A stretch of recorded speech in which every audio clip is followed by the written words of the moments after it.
بسم اللہ الرحمن الرحیم نحمدہ ونصلی ونسلم علی رسولہ الکریم اما بعد۔ سلطان احمد صاحب کراچی سے پوچھتے ہیں،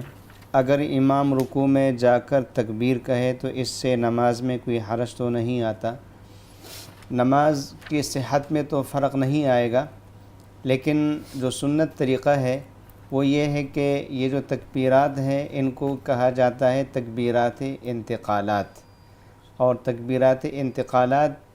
کی صورت یہ ہوتی ہے کہ جب انسان ایک رکن سے دوسرے رکن کی طرف منتقل ہونا شروع کرے تو اس وقت تکبیر کہنا شروع کرے، اور جب دوسرے رکن تک پہنچے تو کوشش کرے کہ وہاں تک پہنچ کر ختم کرے۔ مثال کے طور پر جب وہ قیام سے رکوع کی طرف جا رہا ہے تو اس کو چاہیے کہ تکبیر کا آغاز قیام کی حالت میں کرے، اور اس انداز سے تکبیر کہے کہ جب رکوع میں پہنچے تو پہنچنے کے ساتھ تکبیر ختم ہو۔ اسی طرح قومہ سے جب سجدہ کی طرف جاتے ہیں تو اس میں بھی یہی طریقہ اختیار کرنا چاہیے، تکبیر کو زیادہ کھینچے نہیں، اس لیے کہ اس میں مد اصلی کے علاوہ اور کوئی مد نہیں ہے، مد فرعی نہیں ہے اس میں۔ اور نمبر 2 یہ کہ آغاز اس طرح کرے کہ جب قیام سے جیسے ہی جھکنا شروع کرے انتقال شروع کرے، انتقال کا مطلب منتقل ہونا، تو منتقل ہونے کے ساتھ آغاز کرے، اور جب سجدے میں پہنچے تو تکبیر کا اختتام بھی اس حالت میں ہو۔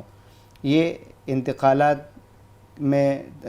ہر مقام پر ان تکبیرات کا اس طرح خیال رکھنا چاہیے۔ ہمارے ہاں اس میں بڑی غفلت ہوتی ہے، امام ہو یا کوئی اور ہو، بعض مرتبہ اس میں اس طرف توجہ نہیں جاتی، اگرچہ ان کے معلومات میں مسئلہ ہوتا ہے،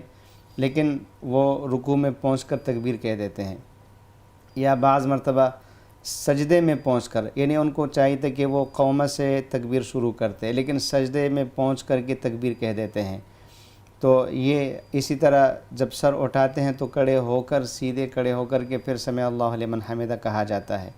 تو اس میں بھی یہی ہونا چاہیے کہ جیسے ہی رکوع سے سر اٹھانا شروع کریں تو سمع اللہ لمن حمدہ کا آغاز کر کے قیام تک پہنچ کر ختم کرنا چاہیے۔ ہمارے حضرت مفتی رشید احمد صاحب رحمہ اللہ تعالی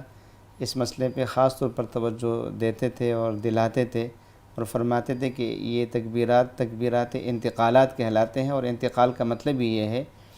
کہ ایک رکن سے دوسرے رکن کی طرف منتقل ہوتے وقت اس کا آغاز ہونا چاہیے اور دوسرے رکن پر اس کا اختتام ہونا چاہیے۔